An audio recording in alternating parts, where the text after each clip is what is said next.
Hi use welcome to universal talkies.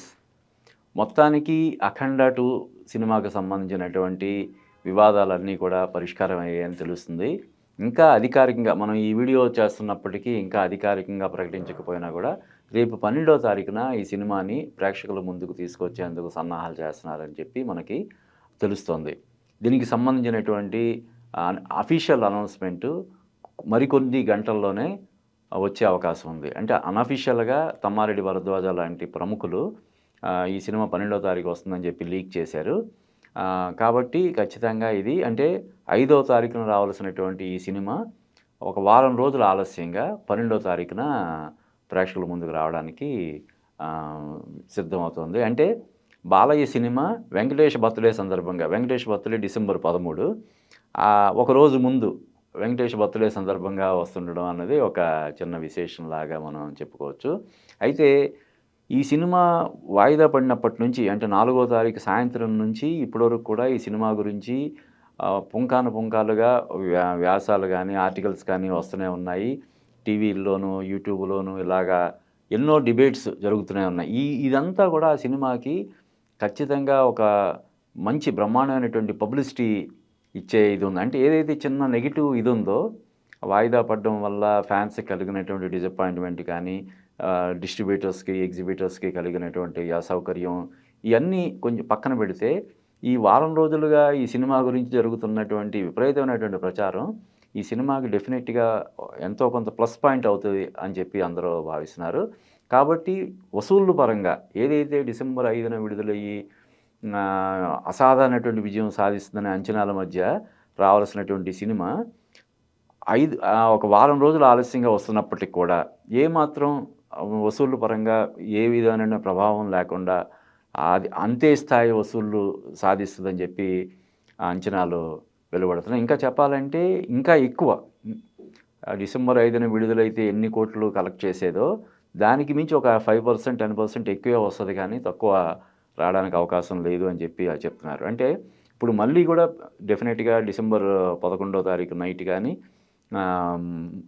Midnight కానీ ఏమైనా premier shows కూడా ప్లాన్ చేసే అవకాశం ఉంది. అలాగే రేట్లు పెంచుకోవడానికి కూడా గవర్నమెంట్ అప్పుడు ఇచ్చిన జీవోని మళ్ళీ డేట్ మార్చి ఫ్రెష్‌గా విడుదల చేసే అవకాశం కూడా ఉంది.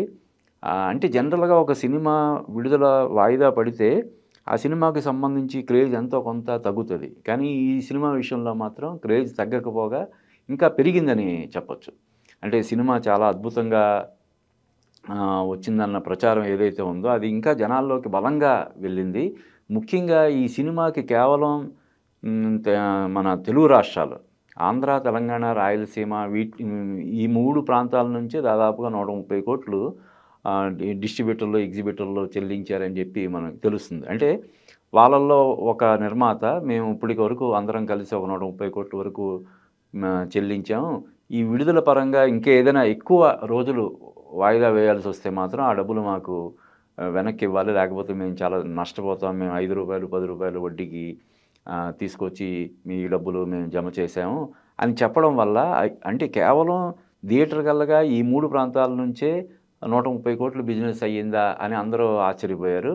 ఇంకా ఇది కాకుండా ఓవర్‌సీస్ అని, కర్ణాటక అని, రెస్ట్ ఆఫ్ ఇండియా అని, హిందీ అని ఇలాగ చాలా మార్గాల్లో కూడా సినిమాకి బిజినెస్ అవుతుంటుంది కాబట్టి ఆ రూపంలో కూడా కనీసం ఎంత లేదన్నా ఇంకొక 60, 70 కోట్లు జరిగిందనుకుంటే థియేటర్ వెళ్ళగానే ఈ సినిమాకి ఒక 200 కోట్లు బిజినెస్ జరిగిందని చెప్పి మనకు తెలుస్తుంది. ఇంకా శాటిలైట్ అని, ఓటీటీ అని మరోటి అలాగా కనీసం ఇంకొక 120-150 కోట్ల వరకు బిజినెస్ జరిగే అవకాశం ఉంది. కాబట్టి ఈ స్థాయిలో బిజినెస్ జరగడం ఒక అగ్ర హీరో ఒక సినిమాకి ఈ స్థాయిలో బిజినెస్ జరగడం అన్నది ముఖ్యంగా బాలయ్య కెరీర్‌లో ఇది మొదటిసారి కాబట్టి బాలయ్య ఫ్యాన్స్ అందరూ కూడా ఈ సినిమా ఎప్పుడొచ్చినా కూడా దాన్ని సూపర్ డూపర్ హిట్ చేయడానికి చాలా ఈగర్‌గా వెయిట్ చేస్తున్నారు.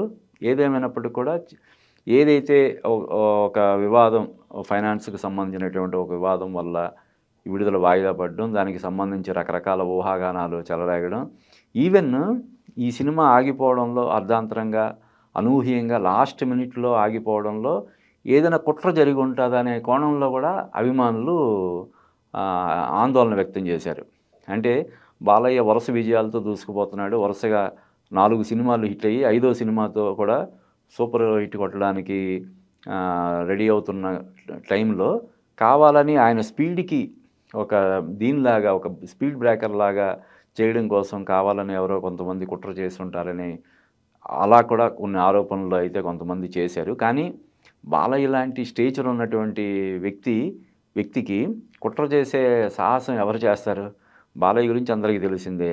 అంటే ఎవరు ఆయన వెనకాల చంద్రబాబు నాయుడు లేదా రేవంత్ రెడ్డి వాళ్ళ అల్లుళ్ళు ఎవ్వరు లేకపోయినా కూడా బాలయ్య సోలోగానే ఒక సింహం లాంటి పర్సనాలిటీ. ఆయనతో పెట్టుకోవడానికి ఎవ్వరు సాహసం చెయ్యరు.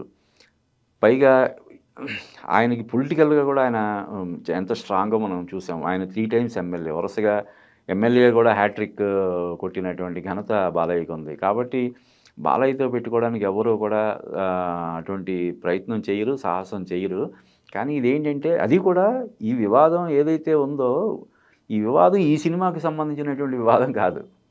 ఈ సినిమాను నిర్మించినటువంటి నిర్మాణ సంస్థ అప్పుడెప్పుడో ఒక 5, 6 సంవత్సరాల క్రితం వేరే సినిమా కోసం తీసుకున్నటువంటి ఫైనాన్స్‌కి సంబంధించినటువంటి పంచాయతీ ఈ సినిమాకి రావడం వల్ల ఆగిన ఇదే తప్ప, ఈ సినిమాకి అంటే ఇందాక మనం చెప్పుకున్నాం దాదాపుగా 300 కోట్లు పైచిలుకు బిజినెస్ జరుపుకున్నటువంటి సినిమాకి ఈ ఫైనాన్స్‌కి సంబంధించినటువంటి పంచాయతీలు ఎందుకుంటాయి? ఇది ఈ సినిమాకి సంబంధించినటువంటి వివాదం కాదు.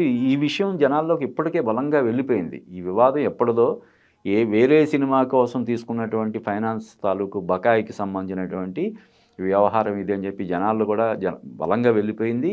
ఈ సినిమాకి క్రేజ్ దానివల్ల ఇంకా ఎక్కువ పెరిగింది కాబట్టి డెఫినెట్‌గా ఈ సినిమా 2025కి గొప్ప ఫినిషింగ్ టచ్ ఇస్తదని మనం ఖచ్చితంగా చెప్పొచ్చు.